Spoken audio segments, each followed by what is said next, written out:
नवरात्रि के पावन दिनों का आरंभ हो रहा है और नवरात्रि का हर दिन आपको एक विशेष वरदान दे सकता है, एक विशेष देवी की पूजा उपासना करने से। तो आज हम आपको बताएंगे कि नव दुर्गा के 9 स्वरूप कौन से हैं और इस बार नवरात्रि में किस देवी की पूजा किस दिन होगी। साथ ही साथ आपको ये भी बताएंगे कि अपनी राशि के अनुसार इस बार नवरात्रि में आप किसकी पूजा कैसे करेंगे। तो चलिए कार्यक्रम की शुरुआत करते हैं और सबसे पहले जानते हैं सप्ताह का मंत्र। इस सप्ताह का मंत्र है ओम जयंती मंगला काली भद्रकाली कपालिनी। ओम जयंती मंगला काली भद्रकाली कपालिनी दुर्गा क्षमा शिवा धात्री स्वाहा स्वधा नमोस्तुते। दुर्गा क्षमा शिवा धात्री स्वाहा स्वधा नमोस्तुते। नवरात्रि में रोज रात के समय अगर इस मंत्र का कम से कम एक माला आप जप करना शुरू कर दें तो किसी भी विशेष मनोकामना को आप पूरा कर पाएंगे। रुद्राक्ष की माला से या लाल चंदन की माला से रोज रात में इस मंत्र का जप करने पर आपको लाभ होगा। सबसे पहले ये जानते हैं कि नवरात्रि के 9 दिनों की महिमा आखिर क्या है। देखिए, नवरात्रि के ये जो 9 दिन होते हैं ये पूजा उपासना और साधना के सर्वोत्तम दिन माने जाते हैं। तपस्या करने के लिए, साधना करने के लिए इन 9 दिनों को बहुत महत्वपूर्ण माना जाता है। नवरात्रि की 9 दिनों की साधना में आप अपनी हर तरह की मनोकामना पूरी कर सकते हैं। नवरात्रि के जो 9 दिन होते हैं इन 9 दिनों में अलग अलग दिन अलग अलग तरह की शक्तियां प्रवाहित होती हैं। आप हर दिन की देवी को समझ करके और हर दिन की शक्ति को समझ करके उसके हिसाब से अगर पूजा करें, उसके हिसाब से अगर कामना करें तो कामना निश्चित रूप से पूरी होती है। इसके अलावा नवग्रहों से संबंधित अगर कोई समस्या है तो नवग्रहों की समस्या भी नवरात्रि के 9 दिनों में दूर की जा सकती है। यानी नवरात्रि के 9 दिनों में आपको 9 वरदान मिल सकते हैं और 9 ग्रहों की बाधा को आप दूर कर सकते हैं। इस बार नवरात्रि 30 मार्च को आरंभ हो रही है और इसका समापन 6 अप्रैल को होगा। तो कुल मिलाकर इस बार नवरात्रि 8 दिनों की रहेगी, लेकिन इन्हीं 8 दिनों में नव दुर्गा के 9 स्वरूपों की पूजा की जाएगी।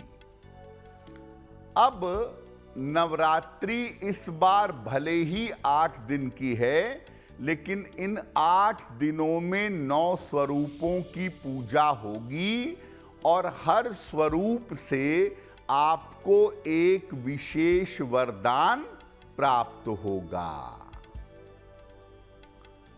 सबसे पहले बात करते हैं नव दुर्गा के प्रथम स्वरूप की। नव दुर्गा का प्रथम स्वरूप कौन सा है और इनकी पूजा के नियम क्या हैं? देखिए, नव दुर्गा का जो प्रथम स्वरूप है, उससे स्वास्थ्य की शक्ति प्रवाहित होती है, उससे जीवन में अच्छे स्वास्थ्य की प्राप्ति होती है। नव दुर्गा के प्रथम स्वरूप के रूप में माता के शैलपुत्री स्वरूप की पूजा की जाती है। माता के शैलपुत्री स्वरूप की आराधना होती है। नवरात्रि के प्रथम दिन यानी नव दुर्गा के प्रथम स्वरूप की उपासना लाल फूलों से करनी चाहिए, और अगर आप गुड़हल के फूल से, जवा पुष्प से नवरात्रि के पहले दिन पूजा करें तो आपके लिए बहुत अच्छा होगा। और नवरात्रि के पहले दिन प्रथम स्वरूप की देवी को गाय के दूध का शुद्ध घी अर्पित करना चाहिए। तो अगर आप जीवन में अच्छा स्वास्थ्य चाहते हैं, अच्छी स्ट्रेंथ चाहते हैं, तो नव दुर्गा के प्रथम स्वरूप के रूप में माता शैलपुत्री की पूजा करिएगा। और अगर आप माता शैलपुत्री की पूजा लाल फूलों से करेंगे, गाय के घी से करेंगे, तो आपको अच्छे स्वास्थ्य की प्राप्ति होगी।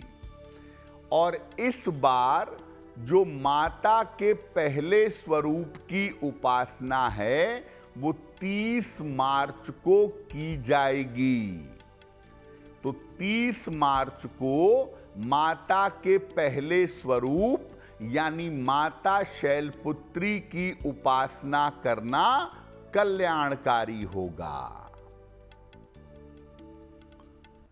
अब बात करते हैं माता के दूसरे स्वरूप के बारे में। दूसरा स्वरूप कौन सा है, इनकी पूजा कैसे की जाएगी, और इस बार नवरात्रि में किस तारीख को माता के दूसरे स्वरूप की पूजा होगी। देखिए, नव दुर्गा का जो दूसरा स्वरूप है, उस स्वरूप में ज्ञान और वैराग्य ये दोनों रहता है। नव दुर्गा के दूसरे स्वरूप से आपको ज्ञान मिलेगा, आपको वैराग्य मिलेगा। और दूसरे स्वरूप के रूप में माता के ब्रह्मचारिणी स्वरूप की पूजा की जाती है। और माता ब्रह्मचारिणी की उपासना की जाती है सफेद फूलों के साथ। यानी नव दुर्गा के दूसरे स्वरूप की उपासना होगी सफेद फूलों से, जिनका नाम माता ब्रह्मचारिणी है। और माता ब्रह्मचारिणी की पूजा की जाएगी शक्कर का भोग लगा करके। शक्कर का भोग लगा करके अगर आप माता ब्रह्मचारिणी की पूजा करें तो उनकी कृपा से आपको ज्ञान और वैराग्य का लाभ होगा। इस बार दूसरे स्वरूप की उपासना 31 मार्च को की जाएगी। 31 मार्च को माता के ब्रह्मचारिणी स्वरूप की पूजा होगी। तो माता के दो स्वरूपों की पूजा कब होगी ये आपने समझ लिया। अब माता के तीसरे स्वरूप की बात करते हैं। माता के तीसरे स्वरूप में किसकी उपासना होती है और इस बार किस तारीख को माता के तीसरे स्वरूप की उपासना होगी। नवरात्रि के तीसरे दिन आपको साहस की और आत्मविश्वास की शक्ति मिलती है। नवरात्रि के तीसरे दिन आपका साहस बढ़ेगा, आपका कॉन्फिडेंस बढ़ेगा, ये शक्ति आपको प्राप्त होगी। और नव दुर्गा के तीसरे स्वरूप के रूप में माता के चंद्र घंटा स्वरूप की पूजा की जाएगी। तीसरे स्वरूप के रूप में माता चंद्र घंटा की उपासना होती है। माता के तीसरे स्वरूप की पूजा यानी माता चंद्र घंटा की पूजा लाल फूलों से करना सबसे ज्यादा अच्छा होता है। साथ ही साथ माता को दूध से या दूध से बनी मिठाई का भोग लगाना चाहिए। माता चंद्र घंटा की जब आप तीसरे स्वरूप के रूप में पूजा करते हैं तो आपको साहस मिलता है, आपको आत्मविश्वास मिलता है, आपका भय, आपकी घबराहट, बेचैनी दूर होती है। आपका मन और आपके सोच की स्थिति लगातार मजबूत होती चली जाती है नव दुर्गा के तीसरे स्वरूप की उपासना से। इस बार नवरात्रि में तृतीया तिथि का लोप है, इसीलिए नव दुर्गा के तीसरे स्वरूप की उपासना भी 31 मार्च को होगी।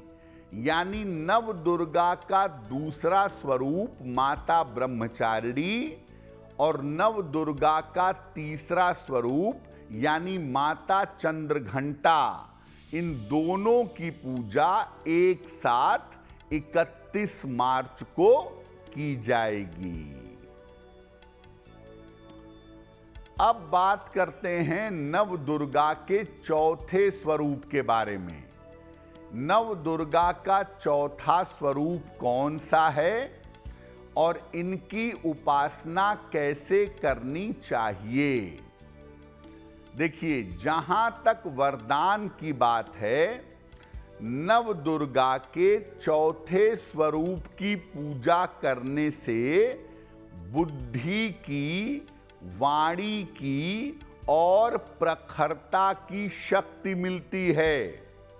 नव दुर्गा के चौथे स्वरूप की पूजा करेंगे तो आपका ब्रेन शार्प होगा, आपकी वाणी बेहतर होगी, दिमाग बेहतर काम करेगा।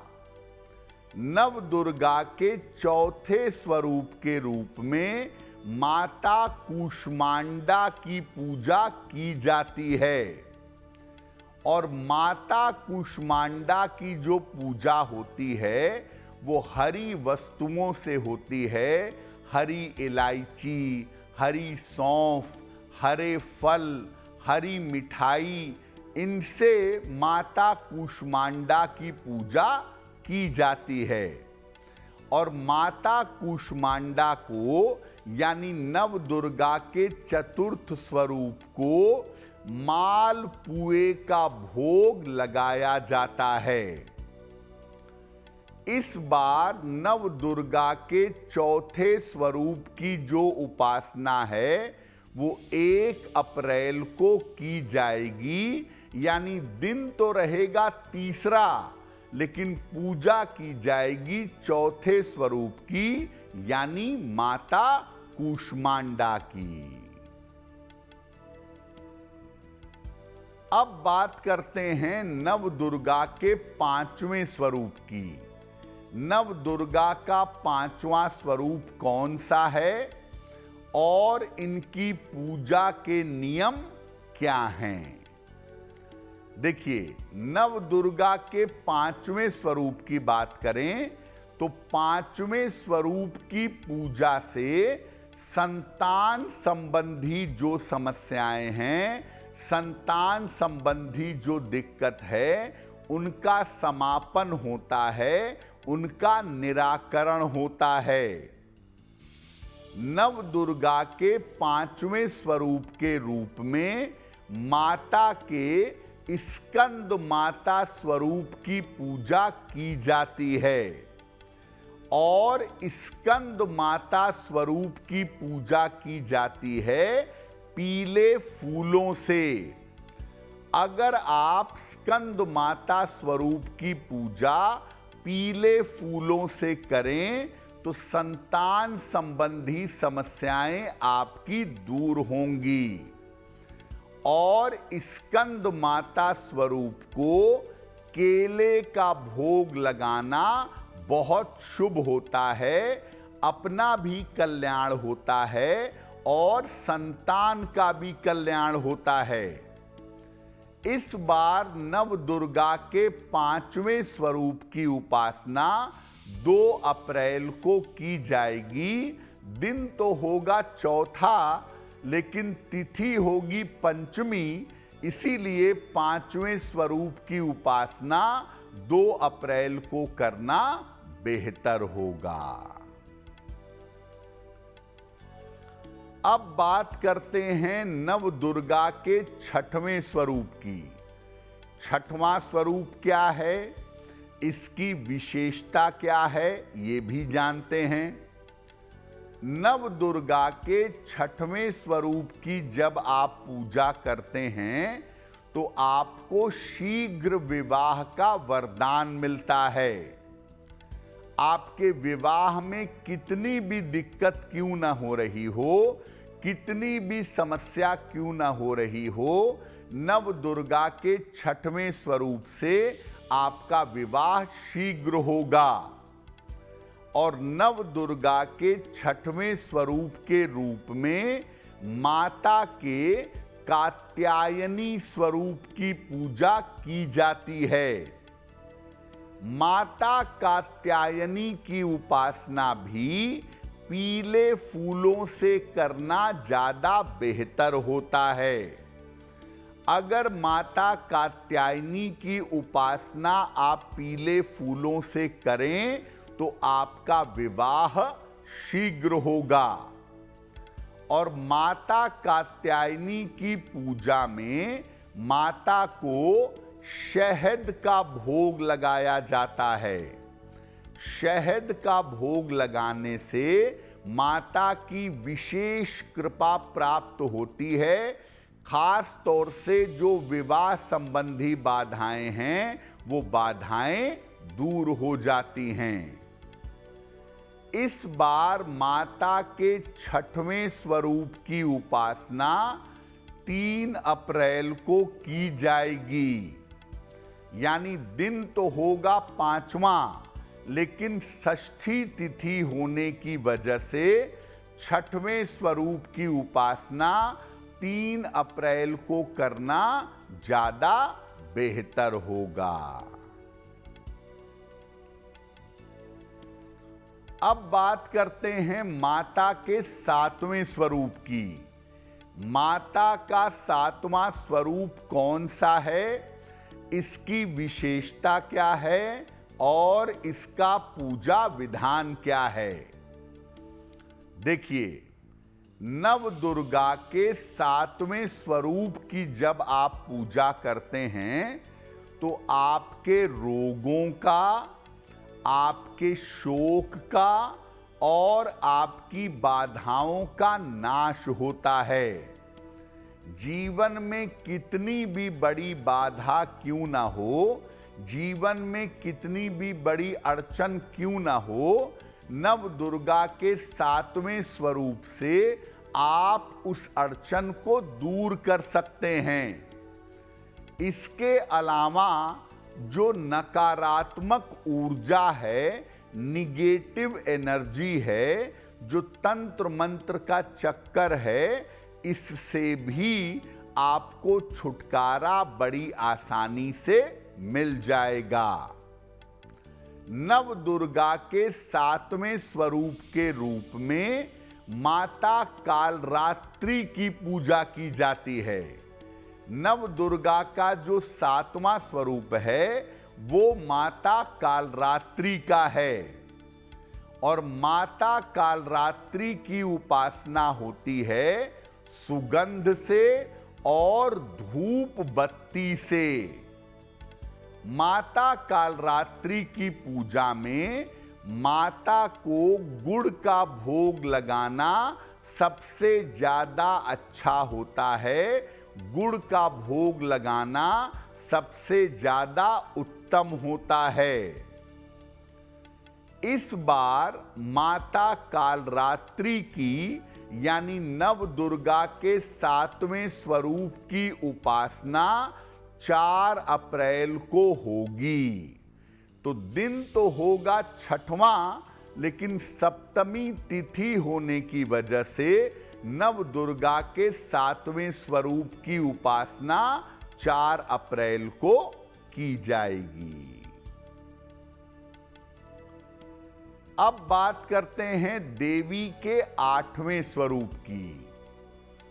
जब आप देवी के 8वें स्वरूप की पूजा करते हैं तो इससे आपको मन चाहे विवाह का और सुखद वैवाहिक जीवन का वरदान प्राप्त होता है। देवी के 8वें स्वरूप की पूजा करने से मनचाहा विवाह होता है और वैवाहिक जीवन सुखद होता है। इस दिन 8वें स्वरूप के रूप में माता के महागौरी स्वरूप की पूजा की जाती है और महागौरी स्वरूप की पूजा होती है सफेद फूलों से।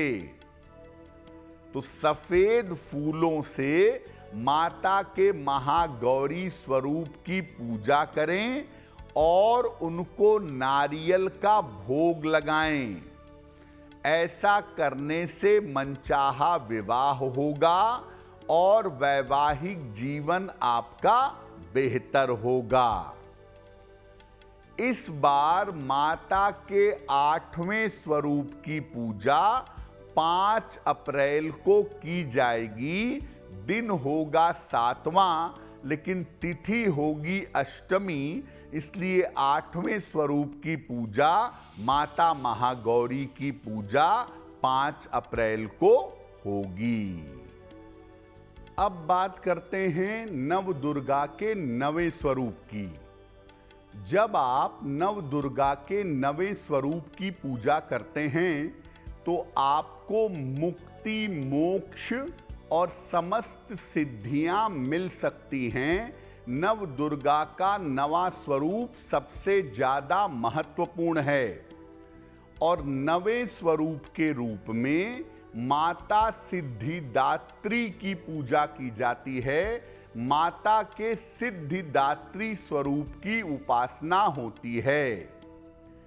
माता सिद्धिदात्री की पूजा जब आप 9वें स्वरूप के रूप में करेंगे तो इनकी पूजा विभिन्न रंग के फूलों से करेंगे और माता को काले तिल का भोग भी लगाएंगे। तो काले तिल का भोग जब आप माता सिद्धिदात्री को लगाएंगे तो आपके जीवन की रुकावटें और बाधाएं दूर हो जाएंगी। इस बार माता के 9वें स्वरूप की पूजा 6 अप्रैल को होगी, यानी 6 अप्रैल का दिन नवरात्रि का 8वां दिन होगा, लेकिन तिथि होगी नवमी की, इसलिए 9वें स्वरूप की पूजा की जाएगी। चैत्र नवरात्रि की जो नवमी तिथि होती है वो इसलिए भी बड़ी ज्यादा महत्वपूर्ण होती है क्योंकि इसी दिन भगवान राम का प्राकट्य हुआ था। इसीलिए चैत्र नवरात्रि की नवमी तिथि पर राम नवमी जैसा बड़ा और महान पर्व मनाया जाता है। तो इस बार 6 अप्रैल को आप नव दुर्गा के 9वें स्वरूप माता सिद्धिदात्री की पूजा करिएगा और साथ ही साथ भगवान राम की पूजा भी करिएगा, क्योंकि ये दिन राम नवमी का पावन दिन होगा। तो नवरात्रि के किस तारीख को किस देवी की पूजा होगी, उनके स्वरूप की महिमा क्या है, ये आपने समझा। देखिए, नवरात्रि में दो बातें सबसे ज्यादा महत्वपूर्ण हैं जो आपको समझनी चाहिए। नवरात्रि का मतलब नव रातें होता है, इसीलिए नवरात्रि में रात की पूजा ज्यादा फलदायी होती है। तो आप ये कोशिश जरूर करें कि रोज कर सकें तो रोज, अन्यथा नवरात्रि में जितने दिन भी समय मिले, रात में 11 बजे से 1 बजे के बीच में आप देवी की उपासना जरूर करिएगा। दूसरे नंबर पर, नवरात्रि में रोज संध्या काल में कपूर से देवी की आरती करिएगा और कपूर की अग्नि को पूरे घर में घुमाइएगा। किसी भी तरह की नकारात्मक ऊर्जा और तंत्र मंत्र से आप सुरक्षित बने रहेंगे। तो मां दुर्गा की कृपा हम सब के ऊपर बनी रहे, इसी कामना के साथ मुझे दीजिए इजाजत। अगर आप मुझसे जुड़ करके अपनी समस्याओं का समाधान चाहते हैं और चाहते हैं कि आपकी समस्याओं को ज्योतिष के माध्यम से सुलझाया जाए, तो आप हमसे संपर्क कर सकते हैं, जुड़ सकते हैं एस्ट्रो तक पर।